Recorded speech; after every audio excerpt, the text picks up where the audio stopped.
कोई भी बड़ा नेता उनसे वोट मांग ले, लेकिन वो मायावती को ही अपना नेता मानते हैं और मानते रहेंगे। कई पुराने समर्थकों को तो वोट देते वक्त ये भी नहीं पता होता कि प्रत्याशी कौन है, वो बस हाथी के निशान पर वोट देना जानते हैं। लेकिन पिछले कुछ सालों में एक चेहरा उभरा, वो चेहरा जिसे मायावती के समर्थकों ने भी पसंद किया, वो चेहरा जिसे लेकर ये कहा जाने लगा कि लोग अब काफी हद तक उन्हें मायावती के विकल्प के तौर पर देखने लगे। और वो चेहरा है भीम आर्मी चीफ चंद्रशेखर आजाद का। कहा जाने लगा कि आने वाले समय में मायावती के साथ चंद्रशेखर को आना चाहिए। चंद्रशेखर ने भी मायावती को हमेशा अपना नेता ही बताया, लेकिन यूपी तक ने पूछा एक सवाल जनता का। उस इच्छा को चंद्रशेखर आजाद के सामने रखा, जो वो लगातार यूपी तक के लाइव में कमेंट करके मांग उठाते रहे।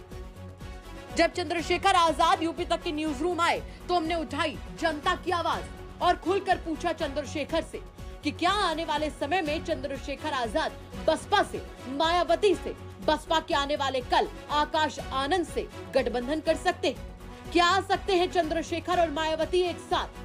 क्या मायावती के साथ मिलकर एक दमदार अलायंस बनाएंगे चंद्रशेखर आजाद?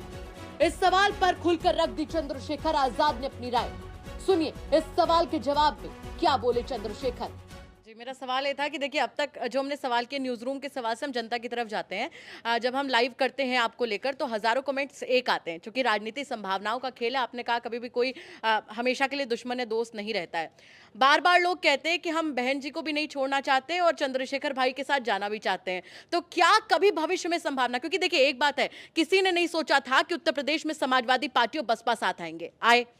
आप देखिए जिस तरीके से अलायंस समाजवादी पार्टी और कांग्रेस का पहले टूटा, किसी ने नहीं सोचा था जिस तरीके से वारों का सिलसिला, पलटवारों का सिलसिला शुरू हुआ था कि लोग साथ आए। तो क्या अभी भविष्य में अगर संभावना बनती है, आकाश आनंद जिम्मेवारी संभालते हैं या फिर सामने से कुछ ऐसा आपको लगता है कि हाँ सिग्नल मिल रहा है? क्योंकि आप इस बात को मानते हैं कि मायावती दलितों की राजनीति को लंबे समय से करती आ रही है, उन्होंने अपनी जगह बनाई है, तो मौका मिले तो क्या हम इस अलायंस के बारे में भी आने वाले समय में देख सकते हैं कि चंद्रशेखर आजाद और बसपा का अलायंस होता हुआ नजर आ रहा है? तो मेरा कहना ये है, ये बिल्कुल सच है, वो हमारी बड़ी है और मैं तो उनसे आशीर्वाद का अभिलाषी हूँ। वो उनकी गिनती अब उनमें नहीं है कि वो चुनाव में जाए और उनके ऊपर कोई टिप्पणी करे। वो हमारी बड़ी नेता है, वो हमारे महान पुरुषों में आती है। मैं तो चाहता हूँ कि वो आराम करे और उनका बाकी काम वो हमें भी सिखाए और उनके नेतृत्व में हम लोग इस काम को आगे बढ़ाएं। मैं तो चाहता हूँ, लेकिन अब मेरी समझ में नहीं आता कि ये क्यों नहीं हो पा रहा है। और मैं तो यूपी तक वालों का धन्यवाद करूँगा अगर वो हमारी बातचीत करा दें।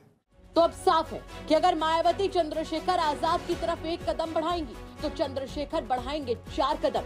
लेकिन सवाल बड़ा है कि क्या आने वाला वक्त देगा उत्तर प्रदेश की राजनीति को एक नया अलायंस, चंद्रशेखर और मायावती का अलायंस? क्योंकि चंद्रशेखर तो इसके लिए पूरी तरीके से तैयार है, लेकिन क्या तैयार है मायावती और क्या तैयार है उनकी बसपा? आपको क्या लगता है, चंद्रशेखर आजाद और मायावती को आना चाहिए एक साथ? कमेंट करके जरूर बताएं। ब्यूरो रिपोर्ट यूपी तक।